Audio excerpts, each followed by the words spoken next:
Hey everybody, welcome to another episode of Finding Common Battlegrounds. I got the usual suspects here, and if you're looking for an echo chamber, then you have not come to the right place. Go to Fox News, go to MSNBC. No, we got some very vocal, opinionated voices here that are on either side of the spectrum that they like to vocalize and express their opinions. And so we're going to be talking about a bunch of things, all the local stuff that's coming out. So the Sydney Sweeney ad, the Trump firing of, or well, Trump wanting to fire Jerome Powell, and then he did fire the head of the BLS, Julie McEntarfer. Erika McEntarfer. I think I told you wrong. Oh, Erika McEntarfer. Yes. Erika Excuse McEntarfer. me. I know. We're also going to talk Stop about saying McEntarfer. McEntarfer. Jeez. Defunding the PBS and NPR, some of this public broadcasting. So just a bunch of little things we're going to be running through. So it's going to be a good episode. Just if you could just take a look and just make sure your rear end is clean, that would be great before you watch the rest of the show. Or you don't even have to check if you use a bidet. I was just going to say that. You don't have to get a mirror out and check if you're using a bidet. Lux bidet. Yeah. But if you're wiping with tree matter, the old, you're done. Yeah.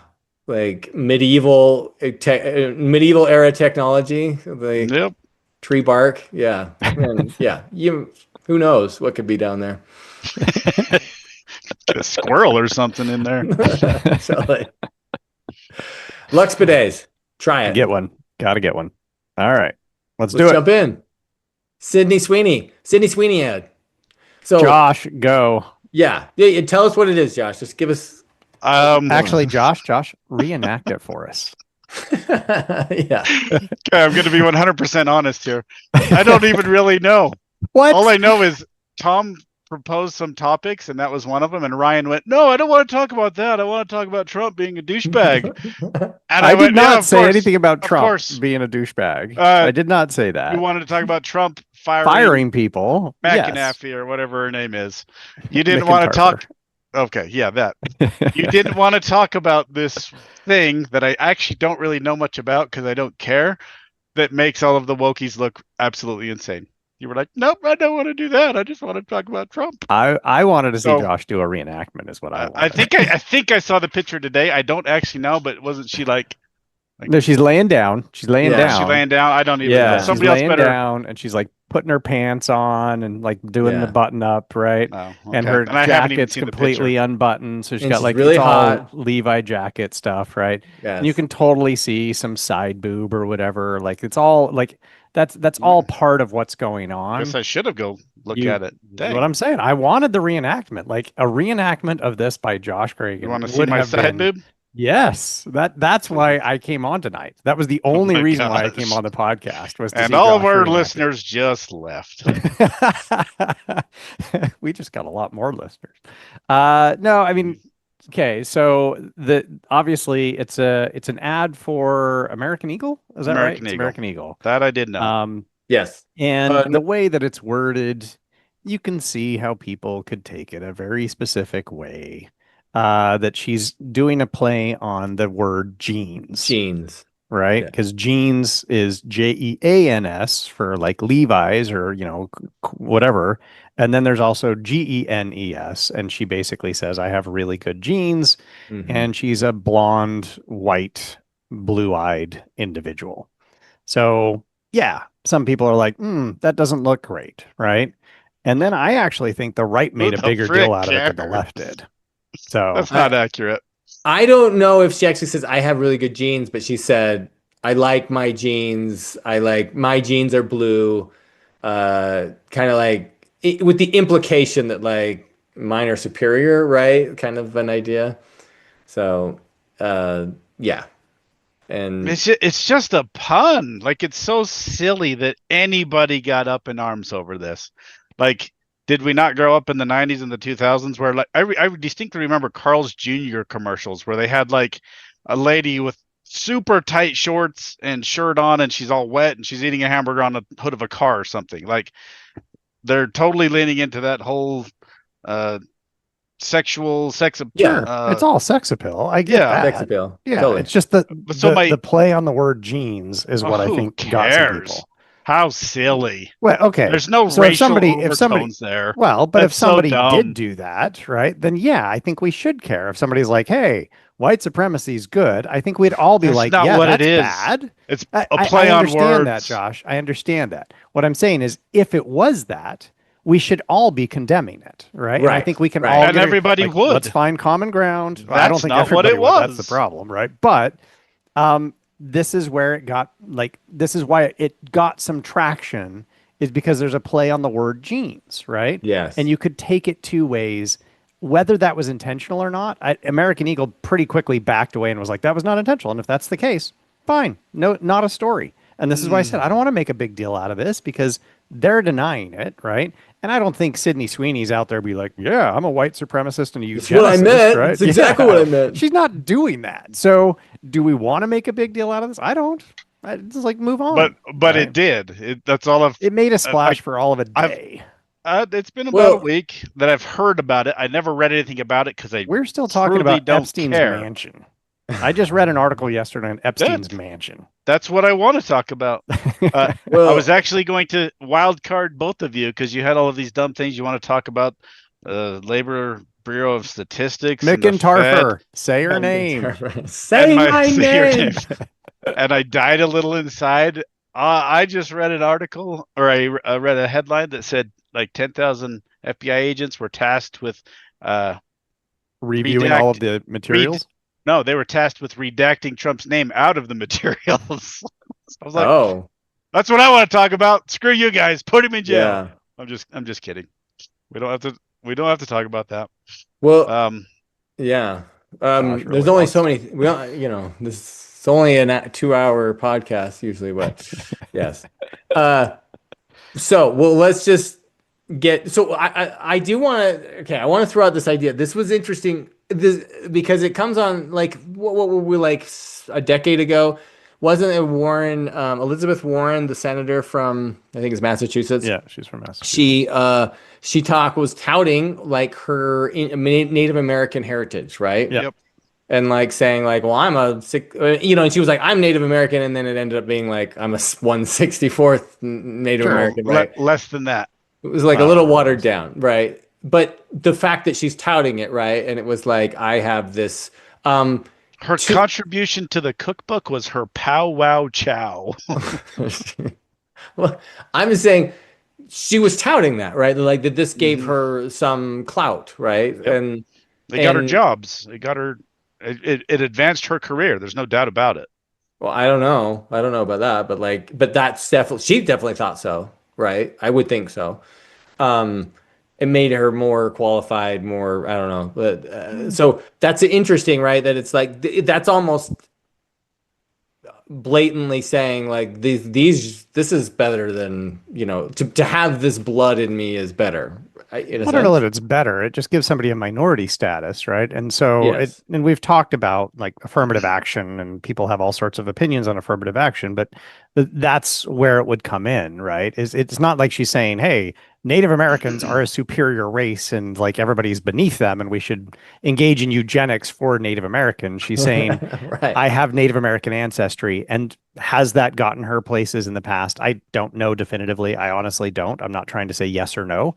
I don't know that, but that's why she would say it, right? Is I have Native American ancestry that makes me part of a minority group. Well, yeah, minority group. Would you agree that it's like this gives it's sort of victim status, right? Because this is a victim group. This is and that's like Native Americans absolutely were victimized. Now, yes. I mean, are they today is a different question, right? They're certainly marginalized. They're, that's an I issue, understand but they were the plight absolutely more victimized. of Yes. these people because I've come from this. I have it's in my in my family. I don't know if she was trying to say that. Well, what doesn't it say then? Like that's why she claimed the ancestry with zero proof of it.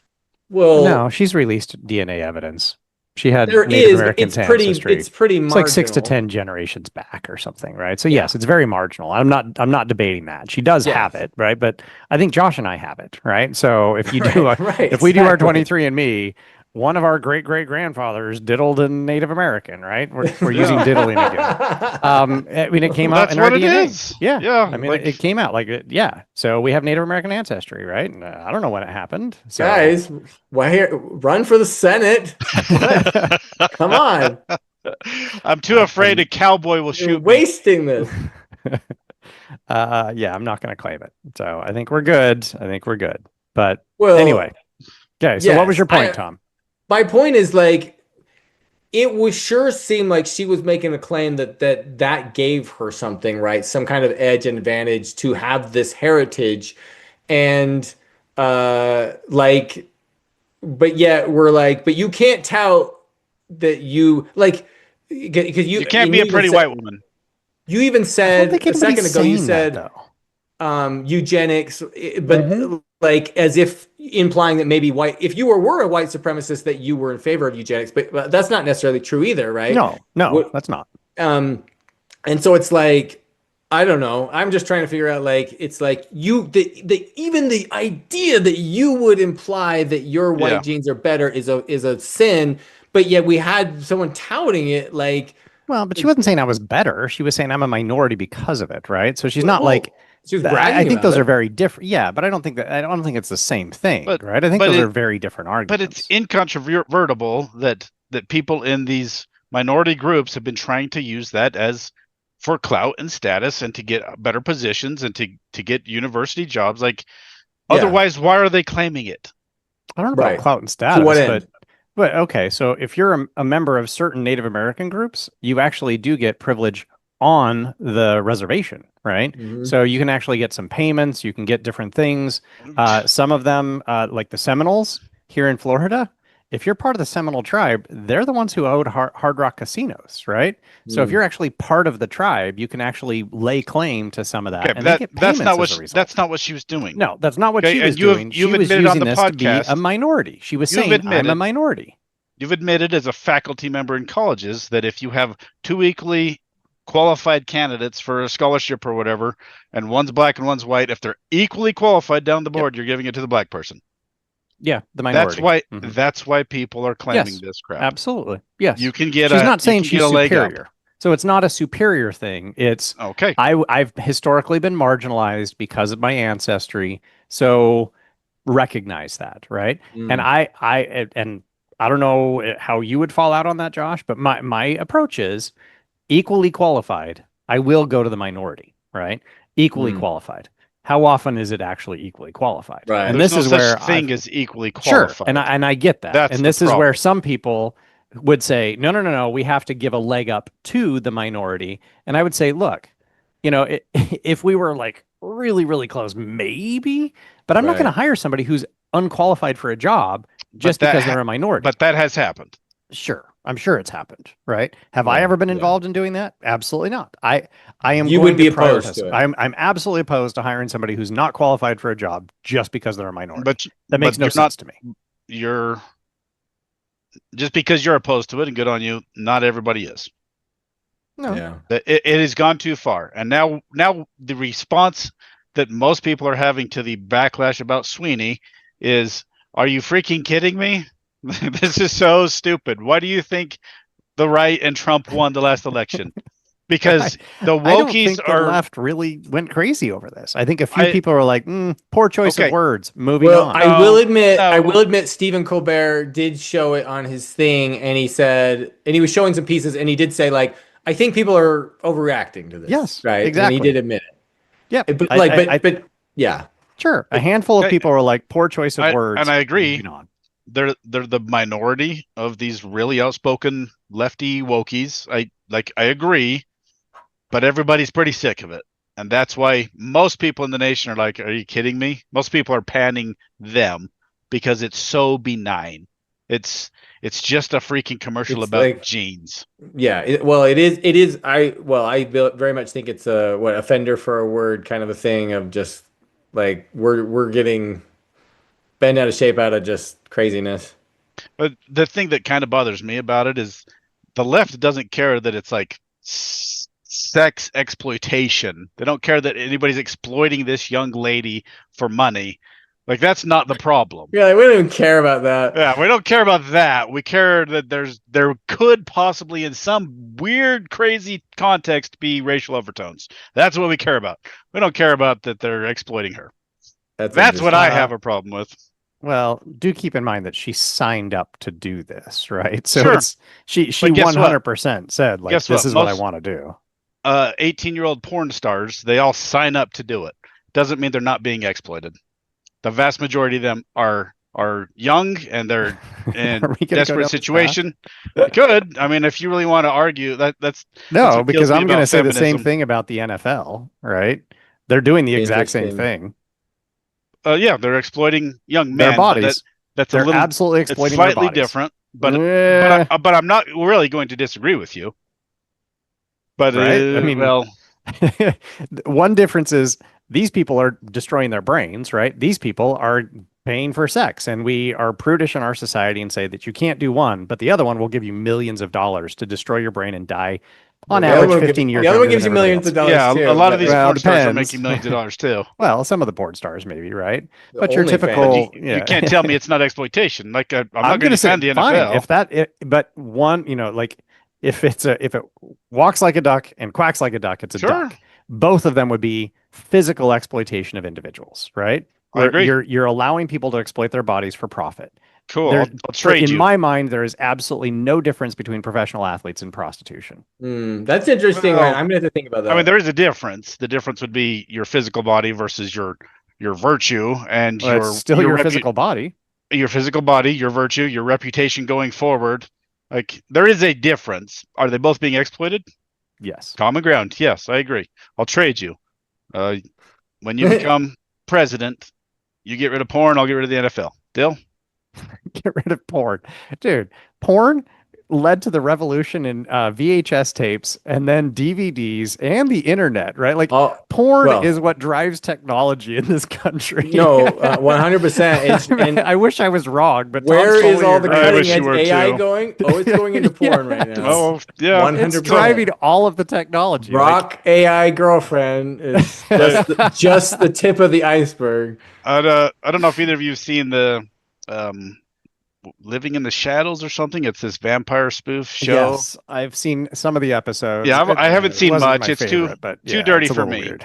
But there is a funny scene where the vampire has lived for a long time. He's like, yeah, I remember when VHS came out. I was there right when it was invented. 10 minutes later, we had the first porn video. Yes. That's absolutely what drove it. Like, come on. So that's true? What drove it. It's totally true. Everybody knows this. Like, every economist worth their salt is like, yeah, porn is what drives technological innovation. It's all about sex. It's all about sex. That's my only problem with this. Well, the two problems with the Sweeney thing. I actually didn't think we were going to talk about it. I just wanted to poke fun at Ryan. My two problems 30 minutes later. Nobody has any problems with the sexual exploitation of young women. It's that they have to read into it and victim status and that kind of bullcrap. And the other problem is that we're losing our minds over a pun. Like, it's just obvious. Yes. Nobody was like, white people have better genes. Nobody was doing that. It's just obvious, but you still have this victim group who are so desperate for that clout Tom was talking about that they have to try to find the racism somewhere because it's just not there where they say it is. No, and that's fine. In the cracks. The one or two posts that I saw on Facebook about this were actually people on the left saying, please, can we focus on the fact that our federal House and Senate just passed the biggest gift to rich people in the United States in the last generation, right? Like, the Sydney Sweeney thing is completely irrelevant given what just happened. Let's move on. Distraction, total distraction. We need to be focused on the fact that we just gave massive tax breaks to rich people and we're pulling Medicaid and Medicare and all of these things for poor people. Like, that's the real issue. That's what I saw on Facebook. I saw nobody who's like, oh, Sydney Sweeney, racism, eugenics. Nobody was posting about it. Well, it was definitely there. Yeah. Because they even like the Stephen Colbert, there was a video. I was watching a video that was reviewing it and showing he's like, hey, it's not a big deal. And then like the comments were like blowing him up. Like, oh, it's not a big deal to you. You're like, these eugenics people, blah, blah, blah. When Hitler comes to power, then you'll be doing a different. And you're like, what the heck? So there That's were crazy. people that are freaking out, but Yeah, there were. But maybe we should rework that old adage of bread and circuses and side boobs. Yeah. No, seriously. All right.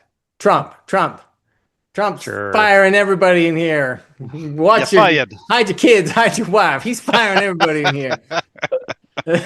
So all this uproar about first off, all this uproar about him firing Jerome Powell and like I'm gonna fire him. He's the worst. He's a low intelligent person and like too late pal is what he calls him. And then but he hasn't done it. And Nope. then he did fire head of BLS, that's the Bureau of Labor Statistics, Julie McEntarfer. Erica. And she Oh my gosh! this is Can we on just the stop heels, saying the name? We're going to keep saying McEntarfer. it. She's on the We have to heel. keep This is saying on the it. heels of a really crappy jobs report, basically. Yes. And so he's just wanting to deny reality. well, Killed the yeah, messenger. That's the Kill the That's messenger. the discussion. And so yeah, let's talk about this. Like, who wants to take a bite at it? I mean, I'm always Ryan, happy to. You should go with it. You should. Yeah. So I do want to mention two things to set you guys up because I want to hear your thoughts and like genuinely, I want to hear your thoughts. I don't know that I have like really well-defined thoughts on this. I don't know if you caught Trump going to the Fed. like the Fed, right? Yeah. Where they're redoing this building. Yeah. And then he tried to pull some stuff of like, you guys are $1 billion over budget and all of Yeah. this stuff. And I loved the fact that Jerome Powell was like, dude, like, what? you're so full of shit, right? That building that you're including in the cost overruns was built and done 5 years ago, right? Like it's not even part of the budget. And he totally corrected him in front of the camera, and Trump couldn't defend it and just kind of shut down. And I love the fact that somebody stood up to that motherfucker and was just like, you're wrong, right? Language. I know, I'm sorry. But I love that. This is a kid show. It's not a kid show. We just spent a half an hour talking about Sideboob. Come on. This is how I put my kids to bed every night. Every night. So I loved that, right? That Jerome Powell is actually standing up to him. And I love that Jerome Powell cares more about the economy than all of these other things, right? He's not playing politics. He's playing the economy. He cares about the economy, right? And then the part that really cracks me up is now Trump wants to build a ballroom in the White House. Did you guys hear about this? No. Yes. So he was just on the roof of the White House the other day, taking questions from reporters who are on the ground because this is how Trump operates. It makes no sense, right? But he's surveying, like they're going to take one of the wings and completely demolish it and turn it into a ballroom. Yeah. And he's claiming, right? He's claiming that he's going to help donate the money. But what I've now heard, right, which is I think is kind of interesting, is it's basically going to be people who are giving him more bribes, right, to get in his good graces. They're going to help pay for this ballroom, and they're going to get privilege again, right? Yeah. So those were two side issues that I was like, I want your opinions on those, because Trump is basically like, oh, Jerome Powell, you're blowing money. Totally not true, right? And then he's about to blow a whole bunch of money, probably bribes. But that doesn't get to the major issue, right? Which is the real issue is Jerome Powell. He keeps threatening to fire him because Jerome Powell is actually standing up to him and trying to do the right thing for the economy. I think, given the jobs report, we might get some shift on the interest rate, right? Given that jobs report. So the jobs report that Trump is trying to deny may, in fact, lead Jerome Powell to lower interest rates, right? So that might actually happen. But Jerome Powell is not playing politics, and I absolutely love that. Then the fact that Trump fires McEntarfer, right? To me, this is like authoritarian dictator 101. Oh, I don't like reality. I'm going to fire the person who is giving us reality. That's how I get rid of reality? Like, come on. This makes no sense, right? I'm just going to deny reality by firing the person who's saying this is true.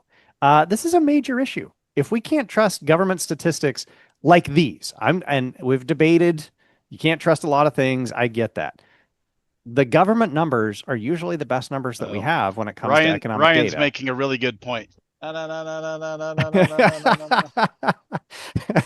Oh boy, geez, this is awkward. For those listening, I just put my fingers in my ear and I'm not listening because he's making a good point. I'm denying reality. It works. Okay, good.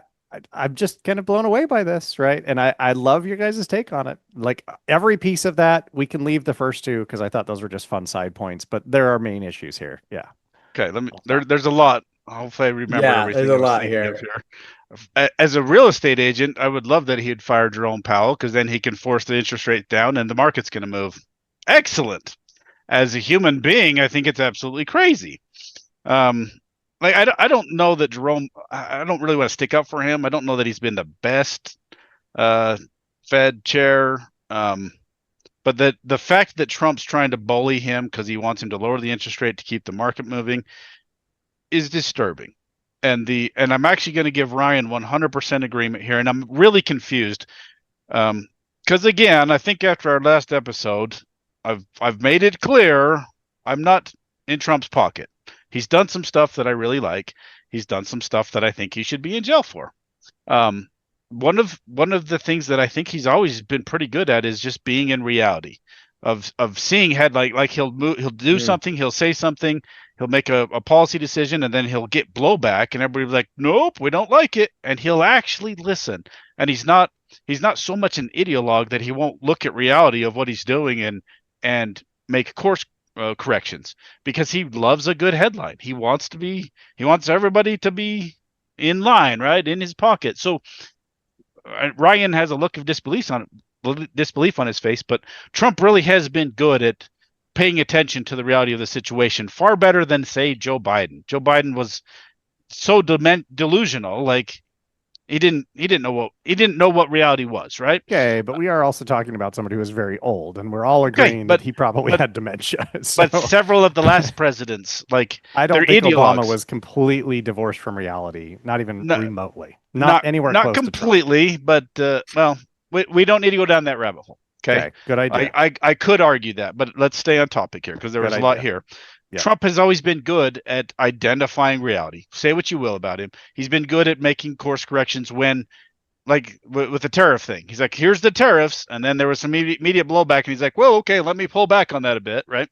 I'm giving Ryan complete agreement here to just fire the jobs report lady because he doesn't like the report. That is something that Putin does.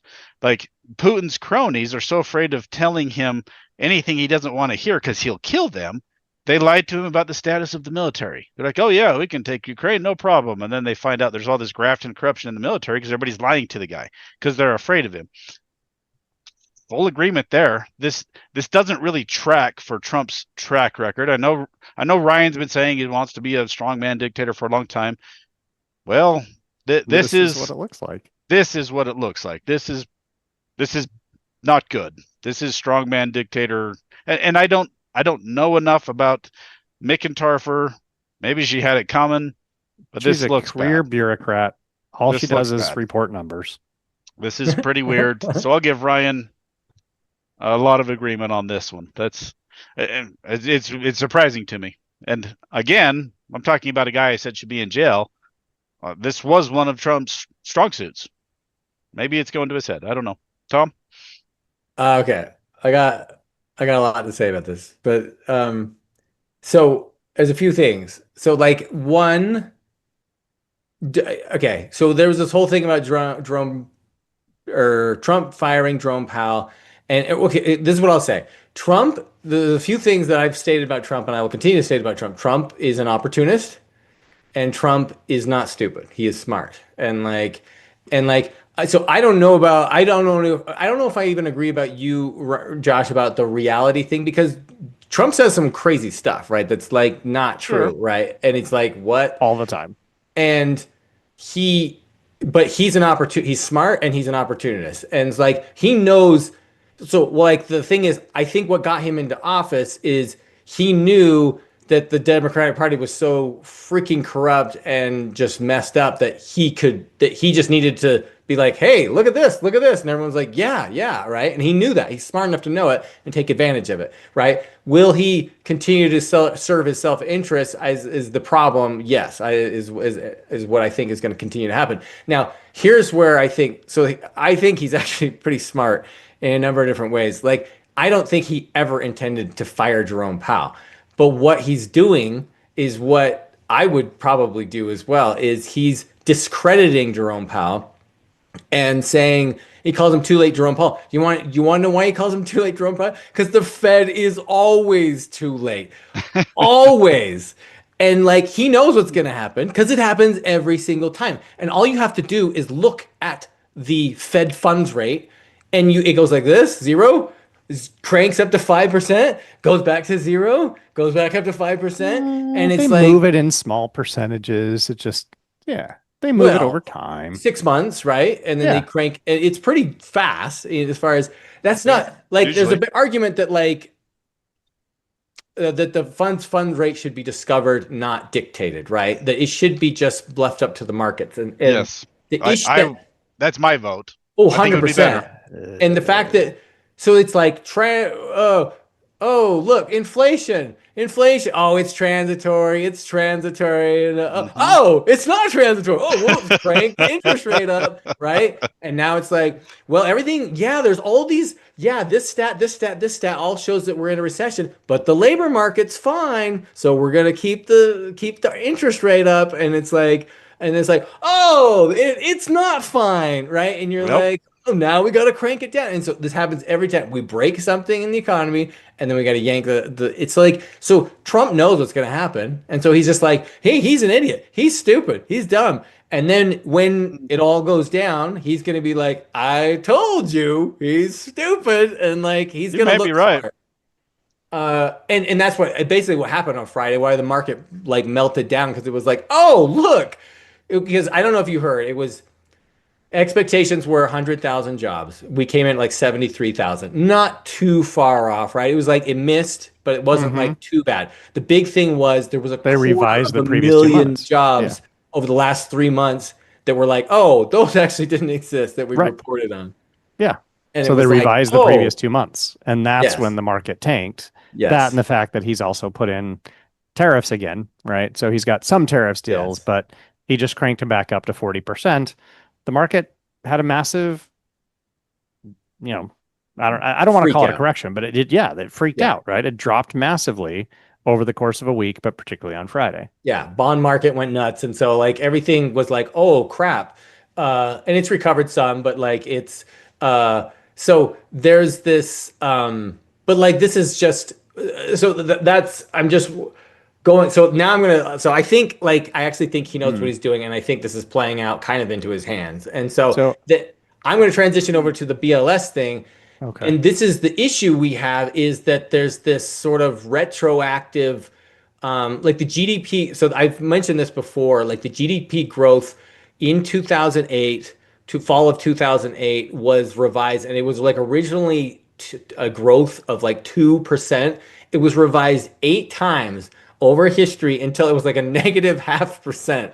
And it was like, oh, economy's great. Okay, not so great. Okay, less great. Okay, it's horrible, right? And you're like, well, okay.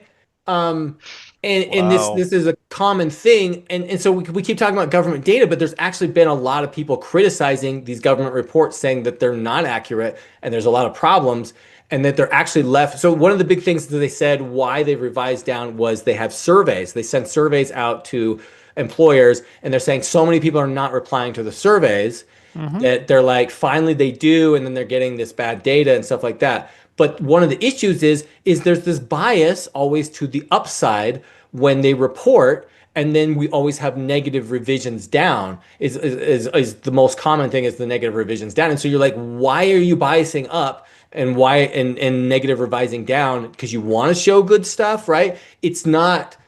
To me, it's not being. They're biasing the data is basically, and that's a problem. Is that we're consistently doing that, and so we get these surprises like, oh look, things aren't nearly as good as we thought they were, and you're like, surprise, and you're like, why do we have to be surprised like this? And like, so I think there is huge grounds for updating and revising. And I think, I would have totally fired the bureau leader as well, and be like, we got to get better. Like, we got to get better at this, guys. We can't be doing surveys. We're like, there's this thing, and I haven't looked at it, but I've heard multiple sources say that a third of the bureau statistics are imputed. Basically, it's basically made up, right? They're like, okay, we're inferring all Wow. this information, and like it's just not accurate. And so like this is a problem. And so Yeah, like but nobody has better data is the problem. So the article I just read about this, which I thought was really good, they interviewed a whole bunch of economists for like Citicorp, right? And all of these big like financial firms are like, yes. we try, but the government actually has the best data. So they have the best data. If that's bad, then imagine what everybody else has. Well, So like the best economists in the country, the So we highest just paid have to economists. accept it? Well, what are we going to do? Like, what is the alternative? Put The- better no people data? in there. I think Let, I let think we Elon can- go in there and fix it. Oh, honestly, because He's we not an do weird economist. things. Like there's the statistics that I hear about. Like it's when you see ground beef sales increase. It's because people are trading down from steak to ground beef. It's like this. It's a common recession Sure. indicator, right? It's lipstick sales go up. It's like there's a whole bunch of these indicators, and they've all been like flashing for a while, right? And it's these weird. So it's like there's Yeah. data, but we're like, no, this is the data that counts. But like we're kind of like ignoring other data and being like, well, we're not going to count this data, even though these have also been traditionally great indicators as well. And so there's even talk about like getting AI to like look at a more comprehensive Sure. data pool and being like, well, yeah, this is holding, but this and this and this are all showing that there's some problems, right? And so there's just like there's I think we need to be a more modernized approach to our data gathering and data analysis because we keep getting surprised. And it's just like, oh, I think I just don't think we can keep doing it the way we've been doing it because there's a lot at stake here. But So that's my take. yeah, I really wanted to jump in here and say like, Tom, I want to give you a lot of agreement, but now I'm gonna on the back end say like, actually, I disagree with that final point. Where I wanted to give you a lot of agreement was on this podcast several months ago. You said we're already in a recession, Mhm. right? And I was like, that's maybe Tom's right, right? The jobs report being revised down made me think like Tom totally nailed this. And then the other thing is my son, right? 16, we really wanted him to get a job over the summer. He applied for half a dozen jobs and got 0 callbacks. And these were all like entry level Subway, bagger at a grocery store, like really basic summer Right. jobs, Entry level stuff. 0. And he was like willing to work weekends. He was willing to work nights, right? He was willing to work the odd hours where they would want somebody. Nobody called him back. And that's where I was like, maybe Tom was right. Right. So I actually think like you were really insightful in calling this a recession before everybody else was calling it a recession, in part because of some of these other things. So I think that's true. But I think there's a bit of a contradiction in what you're saying because you're like, we need better data. How do you get better data? Don't you have to spend resources to get better data? And we're in the process of trying to cut everything we possibly can from the federal government. Like, how are you going to get better data? Data is expensive, right? I collect data. My job involves collecting and analyzing data. For one of the surveys that I recently did, we we did surveys of 1,000 people in 8 different countries, and it cost us $60,000. And that was cheap. That was super, super cheap. Getting good data costs lots and lots of money. So if you want good data, the only way you're going to get it is spending gobs of money. It's super expensive to get data.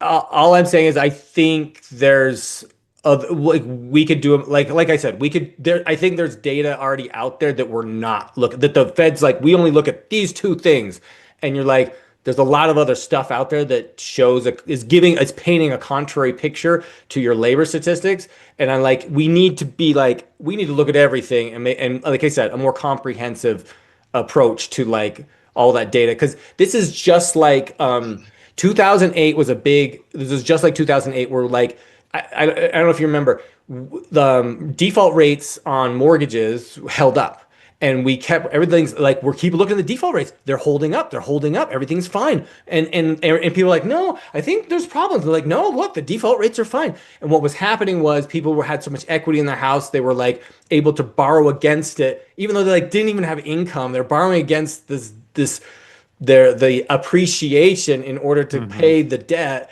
And then finally, like it caught up, like, but they're like months behind, right? And by then it was like a big mess. And you're like, there was already signs cracking, but they were like, no, we're looking at this data point, and it's like, and then it just screwed them, right? And it was like, just because no, we hadn't ever had a market that did that before, where we had such a huge bubble on these assets that people could borrow against, and it was like this weird kind of perfect storm. But it was like there were signs that we just chose not to look at. And I think it's the same here, where we're like, we look at these, it's Jerome Powell keeps saying it. Yeah, there's this and this, but labor market's strong, so I'm not going to make any changes. And well, you're like, and if he's good to his other word, things. sure, like but if he's good to his word, he's going to change it now because the labor market is not strong. Right. That would be my take. Yeah. Like September, they're gonna lower the interest rate. It's a 94% chance right now. That's my take. The bond market's right is putting in, but like it's so what was I gonna say? Yeah, I don't know, but like it's I just think there's things we're being too, what's the word, black and white. We're only looking at certain things when I think there's a bigger story. And I think that's what we could do. We could, like, I think the statistics are out there. We just like I said, AI analyzes and like comes up and like, well, if you look at all these factors, there's definitely something wrong. Oh, what I was gonna say was it was default rates on like car loans and mortgages are like and student loans, they're all 2008 levels right now. Like we're all right there. Like there's a whole bunch of different stats like that are all like showing that we are at 2008 levels, but we're all like, but the labor market's good. And you're like, So anyway, it's just doesn't make sense. And so, but I think we're shooting ourselves in the foot when we only allow ourselves to look at these certain factors, right? We're making decisions based on just only certain factors. Anyway, blah, blah, blah. I said I had a lot to talk about. You did. Josh, I wasn't kidding. Can we talk about Sideboob again? No, I actually like both your takes there. I'm a little out of my depth. I just learned quite a bit. If Tom's right, I should go with my gut instinct, which is always the government sucks and we should fire everybody and the government is not efficient. And maybe they do have the best data, but I still believe they have the best data because they're throwing gobs of money at it. Whereas if you had a private corporation that had a scintilla of that money, they could probably get better data. And Ryan's shaking his head for those that aren't watching, but the federal government doesn't do anything efficiently. That's just how it is. But and I'm not actually going to disagree with you. The problem is there are certain things that the federal government is the only one that really can do it. Right? Like they have the resources to do it. They have the time and the energy and the money to do it. Do we want to spend all that money on the data, or should we just like we said earlier, quit fixing the Fed and just let the market dictate, and maybe it'll rise and ebb and stuff, but probably better than in my mind. I think it would be better. Well, that being said, I think we're all too young to remember the inflation crisis of the late 70s and early 80s, right? Like we were all alive, but we were all too young to remember that. That was runaway inflation in the United States, and that's when the Fed actually saved the United States. Yeah. We had inflation. Yeah, it was insane. And that's when they said we have to up interest rates. That was like the one tool that we can use. But otherwise, we would have been Argentina. Like straight up, we would have been Argentina. We still have pretty bad inflation right now, and the Fed's been pretty active. Well, nothing like Argentina, nothing like the late 70s and early 80s. I mean, we're not even close to that. That's where we're heading. Inflation's under control right now, and that's why Jerome Powell is holding, right? He's holding it because he wants to keep inflation under control. Inflation is still up. It's a little better. It's not rising as fast, but we still have all this crazy debt. 2 years ago, we had 8% inflation. Now we're back down to 3%, right? Like we're way better than where we were. And we don't want to be anywhere close to Argentina's. Well, you're always going to have inflation, Josh. Like that's the way economics works. Right? I know, but we don't want 300% like Argentina. Agreed, but we're probably still on the way in the very near future to needing Milei to show up and introduce his austerity measures. We're still screwed. We're just like, okay, so Jerome Powell's made it a little. It's not going to happen as fast. Yeah, right. I don't know. Again, the worry is something breaks, and then we pull out the money printer again, and and inflation And then we're off. This is gets not a going. good fix. It's a fix. It's not a good fix. It's not a long-term fix. And just to add on more indicators, I just saw the latest again as a real estate agent. The median income in Utah, or the income you need in Utah to afford the median house is like $168,000 a year or something like that. Household or individual? Household income. Household income. Okay, Oh my so gosh. if you have both parents with really good jobs, you can maybe afford a run-of-the-mill house in Utah. Like, Yeah. I don't have very many friends that afford that. I can't afford that. Like, that's a lot of freaking money. And there are states that are higher. There are states that are lower too. But this is just another indicator of how screwed we are. Like, the market is not in a good place, and the economy's not in a good place. I don't care so much about the market. I care about the economy. Well, the market isn't either. Like, who can afford these houses? People need places to live. Yep. Nobody can afford these. No, I saw a really interesting graph just the other day that blue states are building fewer homes, right, and fewer residential units than red states, actually. And one of the points that they were making, it was actually a progressive who put this on Facebook. It was a nice map. And the point that they were making is, why do you think the red states are growing? Right. Yeah. People are leaving the blue states because they can't afford it, right? So they're moving to the red states. Limited inventory raises the price. Yep. You have absolutely. to go to the red So people state. are moving to the red states, and then the red states have more people, which means they get more senators, more Congress people, right? That's an they have more take. sway, right? And I was like, that's not a bad point, right? Yeah, like, if you want people to move to blue states, housing has to cost less. That's just the reality of it. So it was a good point, right? I'm not going to disagree with that. I'm down with reality. Interesting. Defunding PBS and NPR. So yeah. Are we ready? Sure. Yeah, let's do it quick. What? Who wants to go? Yeah. Okay. I'm saying this because it was, and I'm forgetting the name. It's called the Corporation for Public Broadcasting. Yes, that company basically was like, okay, we no longer need to exist. We're done. Yeah. And because we can't exist. They were like basically in charge of doling out these funds to these organizations, because the NPR and PBS are the big ones, but there's actually a lot of state and local thousands of local affiliates, and they're the ones that are all going to fold. NPR and PBS will be fine, right? Yes. They actually are big nationals, and they have a lot of money. They get a lot of donations. They bring in money. Part of it was from government sources. It's like 6% of their budget comes from the Corporation for Public Broadcasting. The Corporation for Public Broadcasting funds lots of local broadcasters, including the emergency broadcast service in a lot of really rural areas. And that's what's going to shut down. Yeah. What's the one in Utah, Josh? WEDU? No, that's the one here. No. I've been on the one out in Utah. I don't remember. I'm sure you have. I just know the tone. Well, for the emergency broadcast system. This is a test of the emergency broadcast system. Let's see. KUER? KUER, I think that's it. Yeah. Yeah, KUER. Yeah. Yep. They might be okay. So the ones in the bigger markets, they can they do donation drives. They do have advertising. They do things. It's the ones in smaller areas. They're going to go under. Have to go from like once a quarter to once every other month. Which drives me nuts. We're doing donations again. You're like, again? Wow, Tom, you actually do listen to public radio. You know that they do that, right? Oh gosh. Yeah. Yes, I do. Not a ton, but well, what's your take on this, Tom? Well, my take is that should they, is this a good thing? And I think the big debate was okay, can we agree that if NPR and PBS were biased, which was the big accusation for a long time, then they're no longer a public service, they're a propaganda wing, right? For the left, right? Which was the accusation that was leveled against them forever. And sure.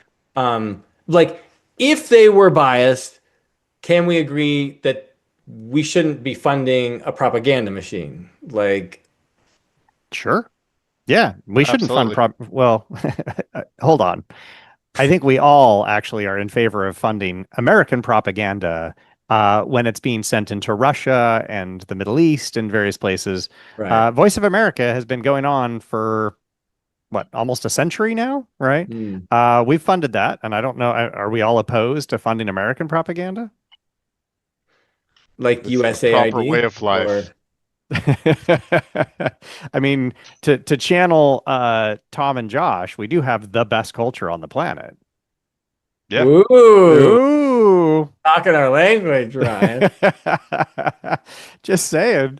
So I think you guys are in favor of some propaganda, but my take would be like, no, we shouldn't fund propaganda to our own people, right? I would agree with that. I don't think anything that public radio was doing was propaganda. I don't think they were left leaning at all. I think they were right down the middle. The evidence is pretty compelling that that's the case. There are people who don't like what they say because they're telling the truth. And I mean, we just saw this. What did Trump do with somebody who told him the truth? Or, well, again, to Tom's point, maybe come on, she sucked. answer that question. Answer that question. I gave you agreement. Yes. He fires But maybe people she who did don't suck. tell I him the don't truth. know. I actually prefaced that. I don't know anything about her. And She Tom didn't said suck. she sucked. No, she was fine.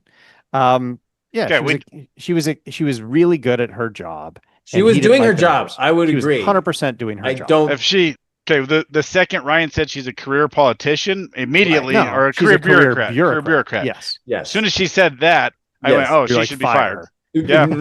And I'm Fire kind of the I experts. agree with that. We do That's not the want thing. I don't experts think who know she how was to do their motivated. jobs. They're not There were no new experts. ideas. She I was a only career want pilots politician. who have flown for the first time. I only doctors who have never performed a surgery before. They're the ones I want, right? I don't want the people who know what they're doing. I want the people who don't know what they're doing. They're fresh out of medical school instead of people using procedures 30 years out of date. So, Do you realize that's how you sound to me? I mean, it's insane. It's like I want somebody who's never cut a lawn before to cut my lawn. Guess how you sound to me. Do The it. career Tell me. politicians are the only ones that are ever Career bureaucrats. or career bureaucrats are the only ones that are ever qualified because they have all of the experience. This is exactly like the congressman saying we shouldn't have term limits because we are so good at this. We've been doing it forever. Guess what? They're freaking all corrupt. Like, okay. We all know Corruption they're all aside, corrupt. and I'm not disagreeing with the corruption. We've all agreed on that, right? The evidence strongly supports getting rid of term limits.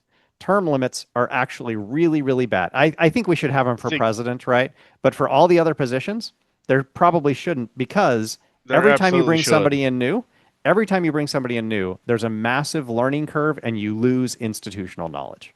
There's compelling evidence to support that. That's all good. You're saying, Ryan, if we got rid of term limits, which we don't have them for congressional representatives we don't. and senators. We don't. But they're horrible. What? Yeah. Oh, you mean because they become entrenched in institutions and they're corrupt? Yeah, yes. But they're corrupt because they're corrupt, right? Not because they're not term limits. Those are different, right? You can vote people out. It's hard, but you can vote people out if you don't like what they're doing. You have a lot of people who don't care. I mean, think about how many people are voting who actually know what's going on. Off topic. Yes, we are. We can go back to the Corporation for Public Broadcasting. Yes. Should we go back to that? Your take, Ryan. My take, look, I don't think NPR is going to suffer from this. I don't think PBS is going to suffer dramatically from this. I think it's going to be the local stations. And what we know is people are less engaged politically when they don't have good, reliable news sources. So what they've done, right, is not hurt NPR. Like they're on this like mission to destroy NPR, and they shot, right, NPR's neighbor, right? Like they didn't shoot NPR. They shot the wrong person. And they didn't realize that, like, this is how stupid their decision was, is like, we're going to hurt all of our voters, right, who are in rural areas. That's who we're actually hurting. NPR is going to be perfectly fine in Seattle. Can I jump in is going to survive. Absolutely. I disagree with your take, but I love your analogy. That's hilarious. Well, they totally shot the neighbor. And Ryan, if that's all true, I think both sides will be happy then, because I think the big myth was that that the government was subsidizing these companies, and I know, and I like you said, not too much, but like if no money from the government is going to them and they thrive and are doing well, that's fine, right? Yeah. Like any the private big ones, company. right? But those are the big ones. Yeah. That information is not going to get down to people in Morgan, Utah, unless they can pick up KUER from Salt Lake. KUER will stay alive in Salt Lake, right? Yeah. But if it can't make it up into the valley in Morgan, Utah, where are you going to get your news? Well, Craigie, Ryan, where's everyone getting their news right now? They're This is getting it the from weirdest Facebook. argument. Facebook. Okay. And that is a really reliable news source. Okay. Can I give you my take? Because this is what it is. Because Facebook Yes. is a cesspool of news. Okay. It's So an echo chamber. That's terrible. Yeah. I don't get my news from Facebook. I Okay. get zero news from Facebook. Okay. Yeah. Growing Go ahead, up, Josh. like we had these public broadcasting stations, Sesame Street and Mr. Yep. Rogers. I believe these were all PBS shows or something, Yes. right? Yep, they are. And so I knew what they were. I knew what Sesame Street was. I'd seen an episode or two. I had seen Mr. Rogers, but like it was competing with G.I. Joe and Voltron and He-Man. Why do I want to watch this 50-year-old dude talk to puppets when I can see a guy named Bazooka blowing up tanks, right? Battle Who the Cat. Yeah. Form up. Cringer. Form up. Yeah. Who's watching this? There are lots of people who watch Sesame Street. I actually really like Seriously? Sesame. I watched Sesame Street and I watched did, Mr. Rogers. Yeah, Right? I did. One. Yes, Two. I loved Count Dracula. Count Dracula I was thought the it was- bomb. Bert That's and not even Ernie, his name. That's best not Count gay couple Dracula. ever. Oh, you're right. What is it? No, The Count. It's just the Count. The Just Count, that's right. Because he counts, right? Fun. Yeah. Okay. So I knew what it was, but I never liked it. Like, Dude, how did I learn about gay couples? Bert and Ernie. oh my gosh. I mean, did that that is- just to get that look on Josh's face. No, I, That's the like, that only is the reason I contention. did that. It's two single dudes living. Totally. I mean, they had separate beds, but They were not the same. They were If not. they each slept other's in the type. same bed. Oh my gosh, that would have been so funny. Everyone's like, okay, but that's my question, and this was the point. Like Ryan's all worried that people aren't going to get this vital news from PBS or whatever the station is. No, Who the it's local crap's- stations. Yeah. Who the crap's watching that? Who the crap? Like, is it just a couple of old people down the street Oh, that yeah. still have these? I don't know anybody that still. That's what they're watching. What the heck is the big loss here? My kids, if I went and asked my kids, "Hey, do you care that Sesame Street's going away?" They're like, "What? What is Sesame Street? Sesame what?" yeah, what the heck are you talking about? It was- I Yeah. wonder what Sesame Okay, Street. no- What's Sesame Street's viewership today? Because I think HBO is actually showing Sesame Street these days. They picked it up. Sesame Street is that successful that HBO bought it. who the crap wants to watch it? I thought it was. There are lots of people watching it. Apparently, you're the one that likes it. So there's 50-year-old men that are watching Sesame Street again. I don't Yeah, watch yeah. it. No loss That's what he here. watches. He's gonna put it on And right after maybe this. I'm not going to say that there aren't a lot of people that like this, but I don't Holy know cow. anybody that likes Sesame Street or cares about any of these channels. Sesame Well- Street gets 8 million viewers a week in the United States. Is that a is lot? that That puts don't it. know. That puts it probably in the top 100 TV shows in the country we on a got, weekly basis. I gotta see. I gotta look at this from other. I have a tough That- time believing that, but whatever. Like to Tom's point, if these shows need government funding to survive, they're not good shows. And Yeah, And that's I- what I'm and- saying. If it's What? such an amazing program, why does the government need to subsidize it, right? and this I actually, think I think the right would be happy with it. Like, okay, it's great, doing great, good. We don't need Yeah. to be propping I'm it fine up. with that. There was a government movement a couple years back for the government to subsidize some left radio talk shows or something because the right was dominating radio talk shows and the left congressmen and the left were like, no, that's not fair. We need equal representation. And the obvious argument is if people wanted to listen to these idiots on the left, then their shows would be fine and the government wouldn't have to subsidize them. Nobody really wants to hear what the talking heads on the left are saying. They're not interesting. They're like, and I don't really know why. I know why I don't want to listen to them, but like the Glenn Becks were doing great. The Rush Limbaughs were doing great on talk radio. Nobody on the left could make a show work. And that's kind of where my brain is at with PBS and these government funded things. if they can't stand on their own merits, why is our bankrupt government bankrolling it? That sure seems like it's just propaganda to me. And we don't have to rehash Ryan and I's different takes on the media. Ryan says they're right down the middle. I don't think NPR was right down the middle. I used to listen to NPR back in the early 2000s, maybe late 90s, early 2000s, and I thought it was fine. I actually listened to several programs on there, and then then it felt to me like they were moving to the left, and I stopped listening to them because they went left. I'm sorry, Ryan, they just did.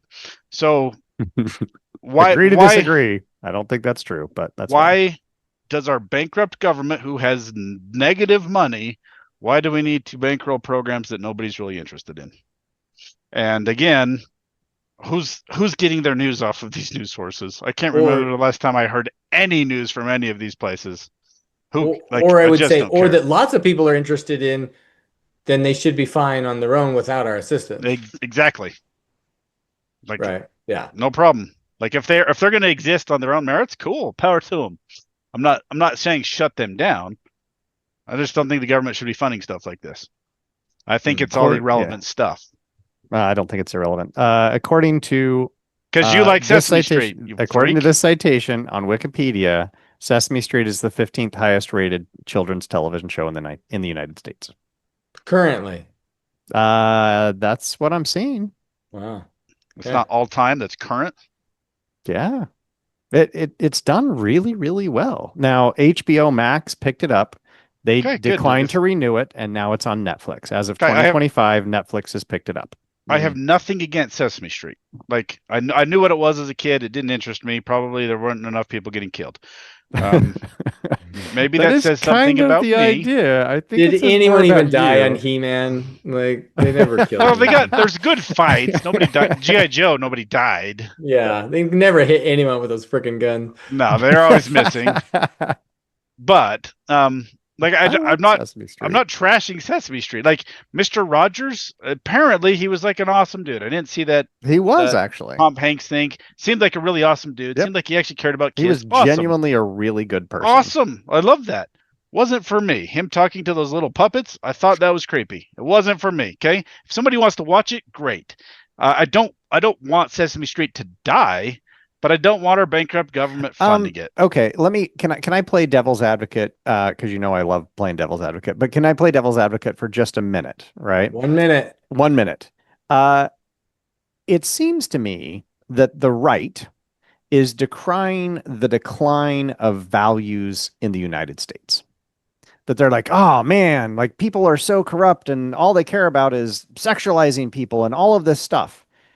Did Mr. Rogers ever sexualize anybody? Does Sesame Street ever sexualize anybody? Or do they teach people to be wholesome. Good and nice? And it's all wholesome, like be good to each other. And here's how to learn how to read. And here's how to be a good neighbor. And here's how to be a good friend. Basically, we were teaching civics through Sesame Street and Mr. Rogers. Sure. And now we're saying, no, we don't want that. We don't want you to learn civics, right? We don't want you to learn to be a good person. We want you to spend all of your time watching trash. That's what we want. And actually, I'm okay with the government spending, I don't know, let's say $1 billion a year subsidizing good civics education for young kids. I'm totally fine with that. Have you seen K-pop Demon Hunters? It's pretty freaking awesome. K-pop Demon Hunters? Did you just throw together several memes? No. I've heard of this too. I've heard this. People brought this up. Okay. This is like crazy popular, right? Okay, this is embarrassing. K-pop demon vampire hunters in bikinis. Like, keep adding the memes, Josh. No. Like, and they're Kardashians. This is a real thing. And it can't be a real thing. Okay. Last week, I was at my daughter's softball tournament in Manti. We were in the hotel, and my youngest, she's 6, she turns on K-pop Demon Hunters. And I'm like, what the crap? And I walked past, and I was like, the animation's pretty fantastic. So I sat down. It's awesome. It's really well done. Okay. Like, there's a reason it's blowing up. What is the civic message that they're learning from this? Well, I'm not saying there's there's actually really good character progression, character development. It's a really well done thing. I'm not going to deny that. There's a reason I it's love blowing Dexter. up. Josh, I love Dexter. Dexter is one of my favorite shows of all time. Is it dark. teaching me good civic values? Way too dark. It's very dark. Okay, right? so Be a good serial killer by killing other serial killers. Yeah, go to my point. What's my point? I don't actually disagree. I wish we had more shows like that. But if they're not being watched and they can't stand on their own, again, we don't have any money. I just don't want my government. I don't want my government funding it. That's my big thing. I agree with you, Ryan. Well, so here's the problem. What are we going to watch then? We're going to watch K-pop Demon Hunters. Woo! And that's going to teach little Reese what? To hunt demons, obviously. I already bought her a sword. Ryan, to your point, Sesame Street's getting 8 million views a week, right? Like, somebody's watching there are people watching the market. Yeah, so hopefully it'll survive watching it on its own merits. And somebody wants to watch it, right? Yeah. Well, people want to watch it. There are people who are watching it. Yeah, Netflix picked it up because clearly there's a market for it. Right? It'll do fine on its own. There's a market for wholesome content. There is. It's much smaller than K-pop Demon Hunters. And my government doesn't need to be involved with it. Yeah. Okay, but what are we teaching our kids? Right. So this is why I just see this as like, this doesn't make a lot of sense to me. The right is decrying the decline of civic values. Did your son ever watch Sesame Street or Mr. Rogers? And we're going to watch trash. Right. He watched Wild Kratts. I loved Wild Kratts. We watched Wild Kratts for a long time. And then I started to get bored with it. And I was like, you know what? We're going to watch Lord of the Rings. So we watched Lord of the Rings. So we switched to a couple of other shows, right? And now we watch Star Trek. I'm perfectly fine. He's been watching Stargate. That's what he's been watching all summer long is Stargate, right? And Stargate is all about like, there's a lot of military stuff in there, but it's like aliens, sci-fi, tech, and team building and getting along with people and actually trying to do the right thing and fighting the old episodes. Yeah, this is original Stargate. This is original Stargate, right? Well, the better example is Star Trek TNG. He's watched all of it. Okay, it dealt with social issues. Absolutely. In such an amazing way, it stands up. Absolutely. TNG stands up so well. So and again, I actually had that thought today when I was thinking about this topic. For layman's, that is Star Trek: The Next Generation. Yes. Sorry. As opposed to Voyager or Picard or Deep Space Nine. Picard's wonderful. Yes. I'm just being a nerd here. I'm not. Right. I don't role play it like Ryan. But I moved on to that, and that teaches good social values. Yep. And it was way more interesting to me than Mr. Rogers playing with dolls. Okay. Sure, but Mr. Rogers is great for people from 2 to 5, right? 2 to 5. Mr. Rogers and Sesame Street is absolutely wonderful, and it's teaching good civic values.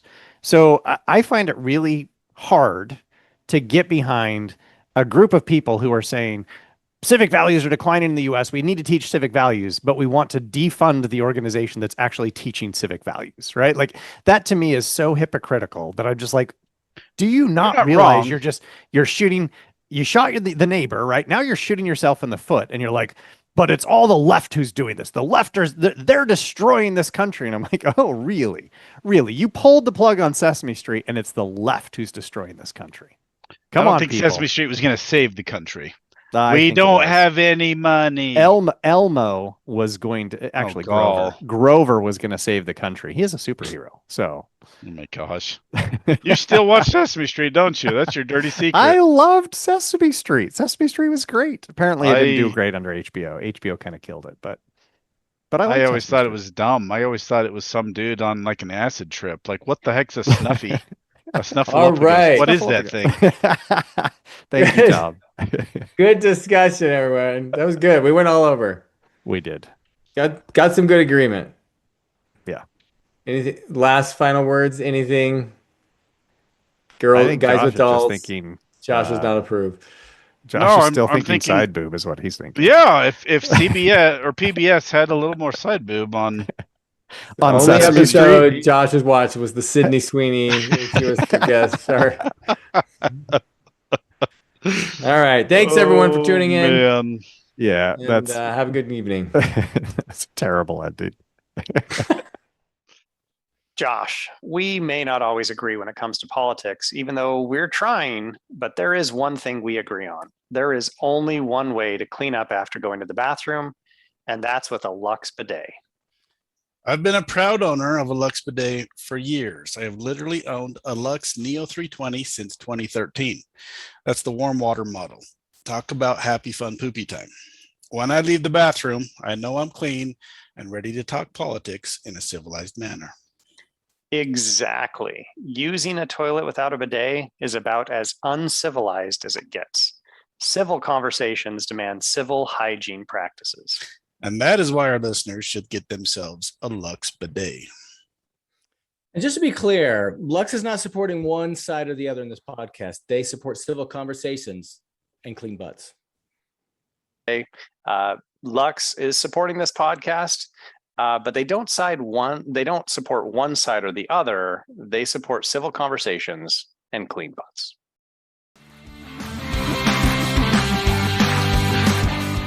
We hope you enjoyed this episode of Finding Common Battlegrounds. The music is by Ben Sound. The views expressed in this podcast are those of the participants and not those of their employers. For more information or more episodes, you can find us at findingcommonbattlegrounds.com.